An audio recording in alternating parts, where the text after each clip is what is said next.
Write what you know. An age-old adage as old as age for relatively reasonable reasons. You may have heard it in your English classes growing up, or told to some intrepid writer in a show or a movie. And that's for good reason. On its surface, writing what you know is a good idea, since your work will come out clearer, more entertaining, and more accurate than if you were just making it all up as you went along. It's why my more serious videos are about writing, especially comedy, psychology, or sociological media analysis. Whatever the fuck that means. But what does this saying really mean? What are the extents of its intent? Where can we draw the line, and what are the limits? Well, to explore this concept, let's talk about a little anime called Kakushigoto. Kakushigoto is a gag manga written by Kouji Kumeta, the mangaka behind Sayonara Zetsubou-sensei, Joshidaku, and others, about a gag manga artist trying to hide his career from his daughter. And since it's a gag manga, that's enough setup to get us through more than enough jokes. Now in terms of writing what you know, being a gag manga author writing about a gag manga author is probably as good as you can get. Which brings us to the first meaning of the phrase. Write about your experiences. I won't speak for you, but as someone who has been alive, I've had some experiences. I've experienced things. Actually, I will speak for you. Watching this video means you have, at bare minimum, one experience. And if you're a baby just born seconds ago and this is your first experience, I am so sorry. As for the rest of us, we all have at least a few things we can pull from to inspire our works, whether it be the main focus or just thematically. For Kakushigoto, a significant portion of the comedy comes from the exaggerated behaviors of the mangaka lifestyle. Making his debut in 1991 with Go! Southern Ice Hockey Club, it's probably safe to say that Kumeta knew what he was joking about by the time he wrote Kakushigoto 24 years later. When you see humorous depictions of moments like the denial-based productive procrastination techniques mangaka use around the time a manuscript is due, the need to be in comfortable attire when drawing, or even the shameful realization that you can no longer draw backgrounds anymore since you have assistants do it, you always get the sensation that they're all true-to-life depictions of himself or peers that are only slightly played up to make it funnier. Now, if you don't mind, I'd like to take a moment to just emphasize how much of a clear handle Kumeta has on gag comedy and how much he's come to know what he's writing with it. There's a careful balance that's employed in these scenes that have to keep the realism and plausibility of the scenario in a unique way that still allows for the absurd punchline. Every joke must be based on something reasonable, relatable, or understandable. Typically, a comedic scene or episode of a gag show works like this. Start with a plausible scenario or backdrop, and then by walking through a step-by-step escalation of stakes and reasoning, you wind up at the absurd punchline of the scene or entire episode. Friends deciding who will get the pizza turns into this. A company retreat leading to two managers reenacting torture scenes from Slumdog Millionaire, or working as a mangaka with your assistants leading to nearly being arrested for being an antisocial cult. Now that is very reductive and omits a lot of the smaller jokes that get us to that point, so let's walk through that last example of Kakushigoto to explain it better. Due to the nature of gag manga, the premise must often be restated, as a reader should be able to join in at any point in the series and still be able to laugh at the jokes in it. Thus, this particular episode starts with an alarm going off in their studio, and everyone rushing into a charade of business attire with fake graphs and even a drawn-on tie. In comes one of the assistants wearing a mask of Hime. When the new assistant asks what's going on, we're treated to a re-explanation of the fact that Kakushi doesn't ever want his daughter to find out that he's a mangaka, and they run this business charade drill just in case Hime ever finds her way to his office. Kakushi also laments that the mask of Hime isn't cute enough and goes about making several of his own. In this one scene, we've established that Kakushi is extremely adamant about ensuring Hime never discovers his occupation. The whole group will do bizarre things to aid him in this endeavor. They have a weird business set, and one of them had to draw Hime. In the next scene, Kakushi and Hime are wandering through a summer festival when he suddenly spots a bunch of bootleg masks of his latest manga's character, who wears tights on his head. This leads to a bevy of jokes with Kakushi rushing around the festival, buying up every single item with his character on it, and having his assistants take them away, one of these items being a bunch of cotton candy. The next day, the Hime alarm goes off and everyone rushes into their fake business mode, only to find out that it's actually the cops investigating reports of a potential antisocial cult in the apartment.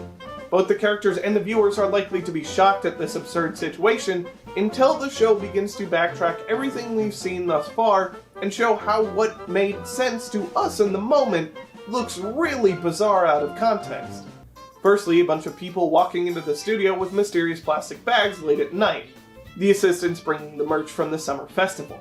Then they find a closet full of plastic bags filled with a mysterious white substance, the bevy of cotton candy. When the cops try to check their computers, one of the assistants panics at the realization that the need to look up how to draw cute little girls will suddenly look really bad out of the context of drawing the Hime masks. Kakushi tries to come clean and admit that they're manga artists. The fake business set then comes back to bite him in the ass as the cop asks what manga studio would look the way they had it. With all of this established, another cop finds women's tights that Kakushi says are for wearing on his head, to which the detective believes he means to cover his face to rob a bank. A model gun and sword used for drawing references now look like the armaments of potential bank robbers. Even a simple drone bought just because mangaka just like to buy new things like that brings suspicion of attempting to take down the government. None of these jokes would work without the proper believable setups where we understand and sympathize with the actions taken by our cast that led to this insanity.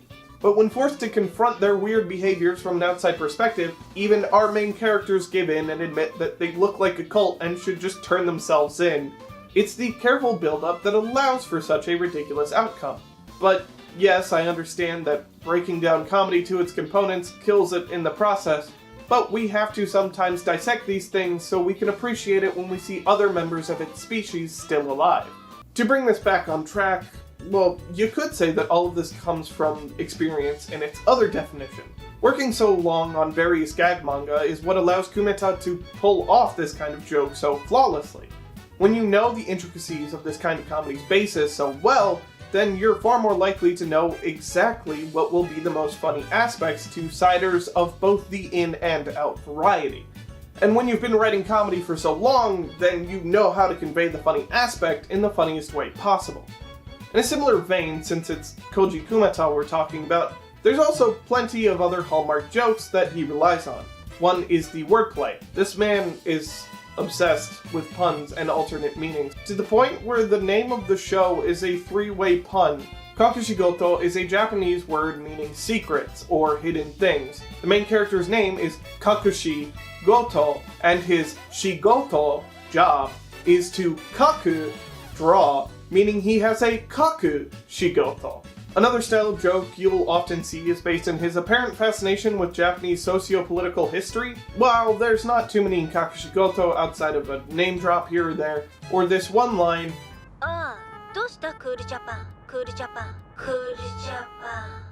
which validated all of the work I did in my senior year of college. But probably the best example is how an entire episode of Zetsubou-sensei is dedicated to Commodore Perry of the US Navy opening things because he's famous for being the man who persuaded Japan to reopen its ports via big guns. This is another form of writing what you know, writing what you've learned. The most obvious example is likely Hideo Kojima, as playing most of his games is really just asking Kojima what he's been reading and watching lately and then having him explain them all to you with his new Hollywood friends for 30 hours while he makes you walk on a treadmill backwards and drink cans of Monster. Obviously, this kind of writing is not reliant on emotional or experiential knowledge, but rather taking history, theory, or other media and referencing it in a way to make it fit your own narrative. It could contribute to an overarching theme and message of your story, or even just be a one-off line about a Japanese economic plan that was written for one sad American boy worrying he'd wasted a year of his life studying and writing about said plan. What I'm trying to say is, God bless you, Kumeta. I thought I'd have to live my whole life with no one mentioning Cool Japan. I don't know if you're watching this. You're probably not. You probably never will. But if you are, thank you. I'm so sad. Cool Japan video win. There's not really anything else to say about this one. It's pretty self-explanatory. Learn thing, talk about thing. And there's also no real way to transition from this one to the next one. So... Taking all of this into consideration and taking the phrase literally, then writing what you know would mean never writing fiction. I mean, I've never experienced space travel or working an office job, let alone in hell. Wait, no, I did work an office job one time. But, no, I did write it after. There's no but there. Anyway, so I shouldn't be allowed to write about them. But I did, and you should go check them out because they're funny. Links are down below. And also subscribe, because statistically you probably aren't.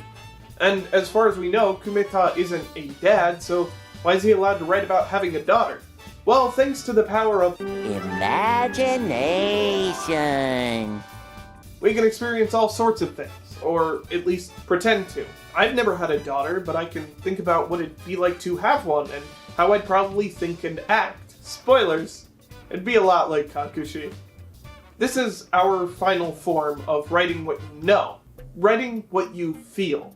If there's something that only you could ever know, it'd be what you feel as only you can feel it. By a similar metric, only you can imagine the stories that you do. We may start from a similar starting point, have similar story structures, and even the same ending, but if you and I both imagine a story, they will end up being unique in some way no matter what. Even series that critics deem unimagined or generic still have some sense of originality to them if it's just the characters' names and locations. In Kakushigoto, not only is there the matter of imagining what having a daughter would be like, which leads to scenes where Kakushi almost seems to treat her more like a puppy than a child, there's also a presumed sense that all the jokes at Kakushi's unpopularity are more exaggerations of a sensation that Kumeta has felt or imagined reaching rather than actually being in those shoes exactly. It's easier to see this in his, and most others' other works. I can't speak for the man, but I highly doubt he's been able to be a hockey star, rakugo artist, detective, soccer team owner, and a suicidal teacher, all while continuing to be a popular gag manga artist. And if he has, that's just really impressive. Damn. One could certainly argue that reading other works in these genres could count as experience, but as I said before, there will always be something unique to yours that no one else has done quite the same way. Besides, to make something truly original would mean to pull on as little of this experience of prior consumption as possible. Obviously, there are likely a wide array of exceptions to everything I just said, but that's just the nature of art in any form. These are by no means the law of writing, but more the reality that, intentionally or not, our histories, or attempts to avoid them, will always have their marks on our works. Though being mindful of this effect will certainly help your writing immensely, as you'll be able to more carefully plan your inspirations and personal additions.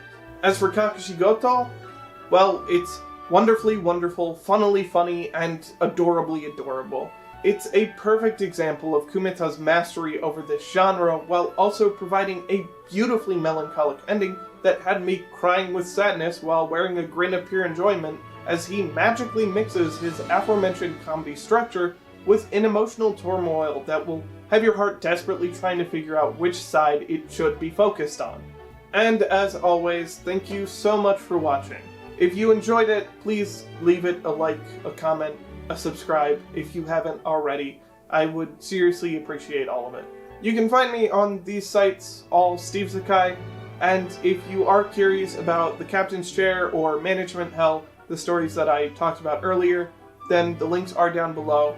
They're funny, go read them. That's it. Bye!